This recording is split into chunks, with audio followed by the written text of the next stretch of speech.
distance. Yes, it's really hard. But talking about loneliness, I mean, every one of us experienced that, right? Me, myself, experienced that when I was in Melbourne. I was the only Asian. There's always recreation, 5 p.m. At the first time, I didn't like it, but then, okay, I'll just give it a try.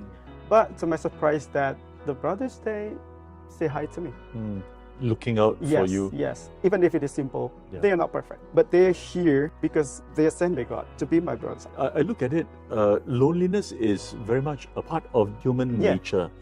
Even in the best of family, in the best of marriages, there is this aching loneliness that is part of human existence. I suppose it's about being okay with that sense of loneliness. And I think principally, I always say, the loneliness is there and it's put there by God so that our hearts are drawn to only one source that can totally satisfy us. So I think that loneliness plays a role in human existence. We don't have to be miserable. And that's where I find in my old age, you are not.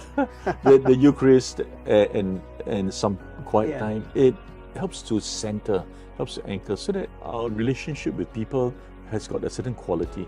Loneliness can drive us to use people, you know, and how do we balance that and say, okay, how do I appreciate and live out life-giving relationships?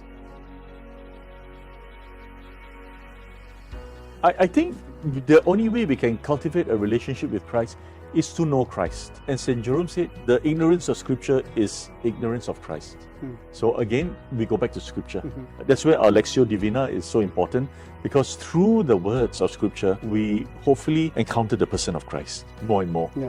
And over time, be patient with yourself. The more we read into Scripture, the more we understand the values of Christ, the mind, what he thinks, how he feels for other people. We slowly see Christ as a person. I think boredom is also similar to a loneliness. You feel bored because of something that you don't have any connection with. So I think finding the link, something that will connect you with Mass, is important to eliminate this boredom. We go to Mass, we follow the Eucharist, not only because of the liturgy, but because I want to see God. Well, you can say, I can see God everywhere, but the consecration makes God really present there. God becomes something that will be one with you. So like in a way to go beyond the rituals to the encounter of the person of Christ. There is value about regularity. There's value about being constant about certain practices. Yeah, that's true. If you really want to be closer to God, you do something regular. It brings you closer. For me, praying is not something bothersome. I do it because I have to do it and because that's the way I love God. I really want to give back to God by doing that. Yeah, I mean, going back to the whole formation thing of forming good habits. And if they take it wrongly, then they say it's a burden. But actually, the whole formation years is about forming good habits that will see you through life. Because our vocation, it has to be seen as a long game, not a short game, you know. So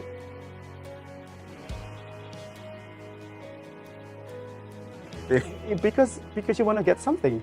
If you expect something, you will be disappointed. If you love someone and you expect she or he to love you back, maybe there's a big chance for you to be disappointed. Yeah, in fact, that question raises another question of what is our image of God? Who is God for us? And what is prayer? But God is not Santa Claus. Exactly. It's not a Coke machine. You put money in and you get a Coke, you know. So it's a relationship. Great.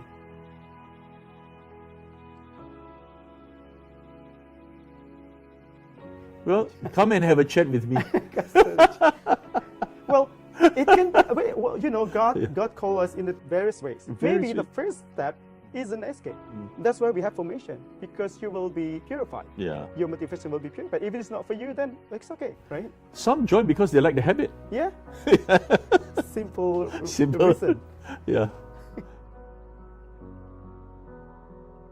Chris. Nope. No. Nope. No. Eucharist is it's a objectively good. Yeah.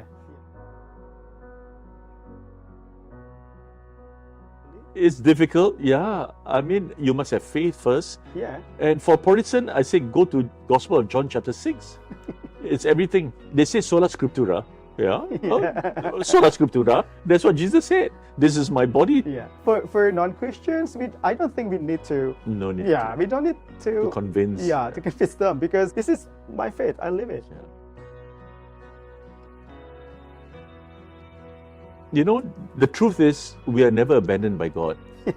Yeah. That's true. And there's no reason to feel guilt in coming to church. Welcome is always there for us in church. Yeah, there's no reason. Yeah. I mean, if the one go to church, only the saints, maybe. We don't have any congregation in church. Exactly. I think, you know, this issue is maybe more to relook at your own understanding of God rather than thinking that this is where Christ is coming from.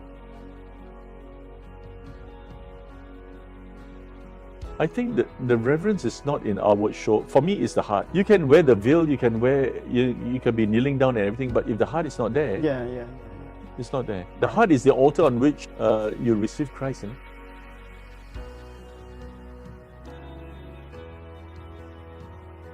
This is becoming very moral theology stuff. That one, I leave it to Jesus to sort it out.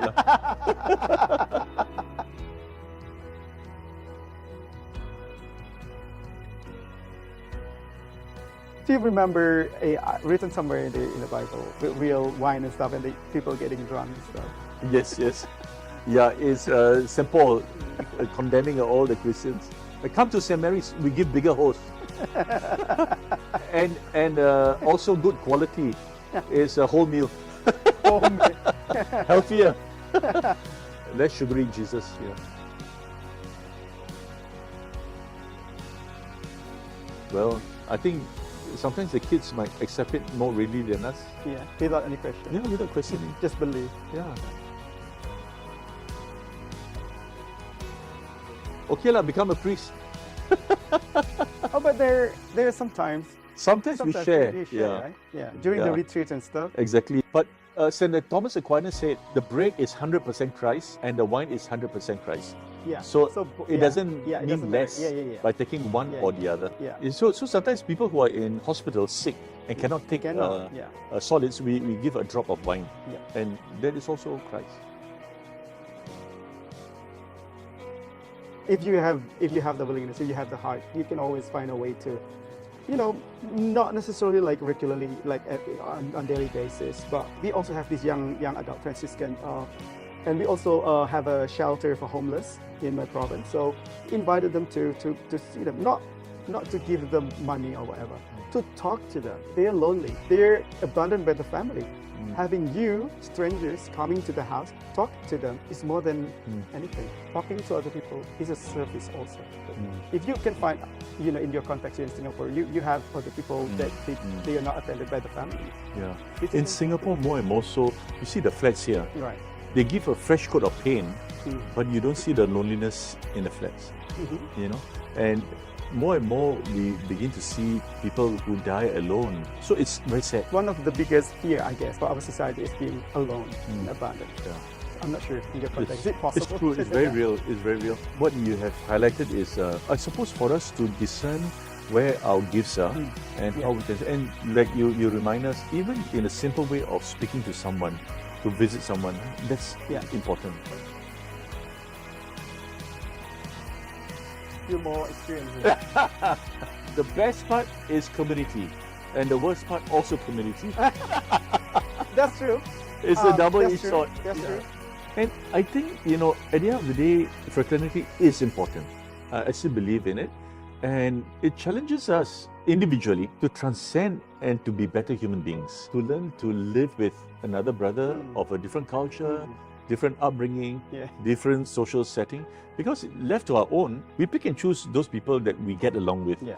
But in religious life, you are thrown into a community and they can come from everywhere. I can live in a very selfish way and I can pick and choose who I want to live with. Or am I able to accommodate and learn? And by accommodating and tolerating to some degree, we stretch ourselves. So I find over the years, coming to 34 years, 1983, how many years? 41 years, huh? My God. Okay. Orang tua already. Do you also feel like you're getting better as a person? If you compare yourself like back then when you joined, the first time you joined? Yeah. I mean, I think we all move from selfishness to embracing more people. Yes. Sometimes you find it very hard, but circumstances force you to learn to live. Because I've had to live with like you say, in Australia, in Melbourne, Box Hill. I stayed there. Yeah. I know exactly what you're talking about. We were part of the Australian province, so I know exactly what you're talking about. I mean, if you really want to sustain your vocation and also sustain this community, you have to, you have to lower your ego. Yeah. You have to accept. I think all the more our vocation, we're called to accept each other as well.